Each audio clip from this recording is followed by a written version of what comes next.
Каналыма қош келдіңіздер. Жеміс-жидек құрамында адам ағзасына пайдалы дәрумендер көп. Солардың ішінде бананның 22 түрлі пайдасына тоқталып өтейік. Бірінші, банан депрессиямен күресуде көмектеседі. Оның құрамында триптофан заты бар. Бұл триптофаннан қуаныш гормоны серотонин синтезделеді. Сондықтан бір банан жеп жеңіл көңіл күйді айтарлықтай жақсартуға болады. Банан әлемдегі аллергия тудырмайтын жалғыз ғана жеміс.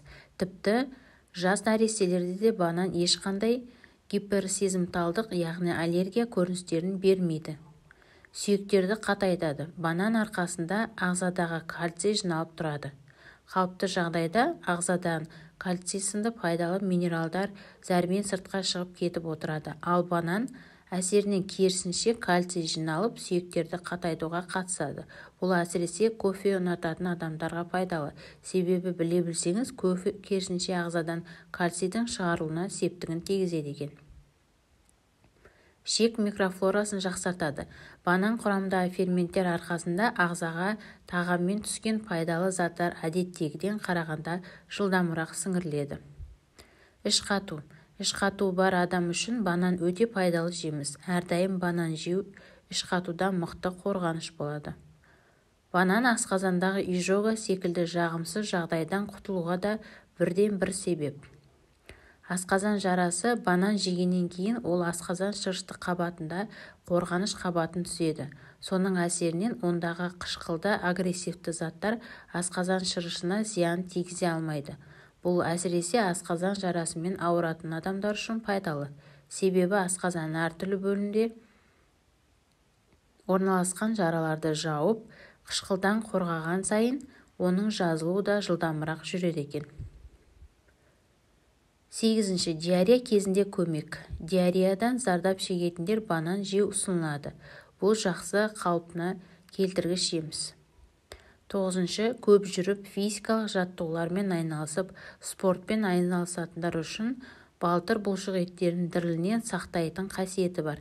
Себебі банан құрамындағы калий бұлшық етке оң әсер көрсетеді. 10. Ісінулер.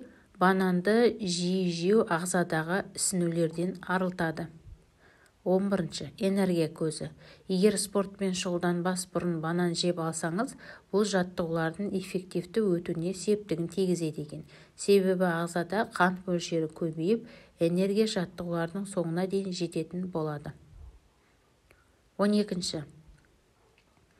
Ас қорытылуды жақсартады. Банан құрамындағы пектин, ихелат тәрізді заттар ағзадан токсиндер мен басқа да зиянды заттарды шығарып, астың жақсы қорытылуына алып келеді екен. 13.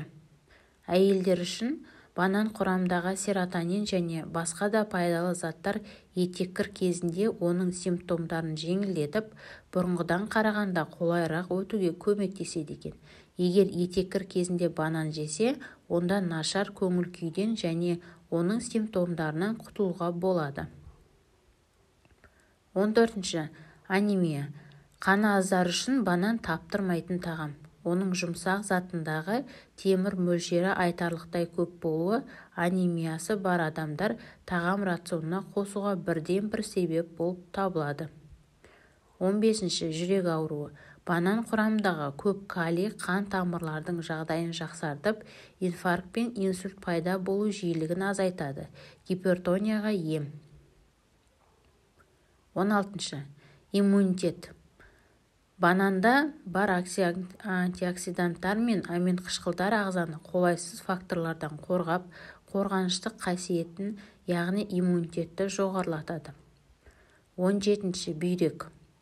Банан бүйрекке оң әсер көрсете алады. Пайдалы заттар, микроэлементтер бүйрек қызметіне көмектесіп, құм мен тастардан арылуға көмегін тигізеді екен. 18. Жүрек айну. Банан жүрек айну немесе жүктілер токсикозы кезінде көмектесетін ғажап тағамдардың бірі. 19. Жәндіктер шаққандағы құшу.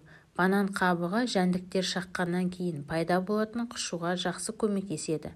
Қабығын ішкі жағын шаққан жерге біраз уақыт қойса, нәтижесі бірден байқалады. 20. Ыстықтан қорғаныш. Банан дене температурасын қажет кезде төмендету қабілеті бар. Бұл әсіресе күн ыстық кезде немесе қызба кезінде аса пайдалы. 21. Шылым шегуді қою. Никотинді тәуелділіктен құтылып келе жатқан адам үшін банан жеу пайдалы. Көп мөлшердегі дәрумендер, калий, магний ағзадағы қалып қойған никотинді шығарып, темекісіз өмірге жылдам үйренуге алып келеді. 22. Ақыл ой қызметін жақсартады.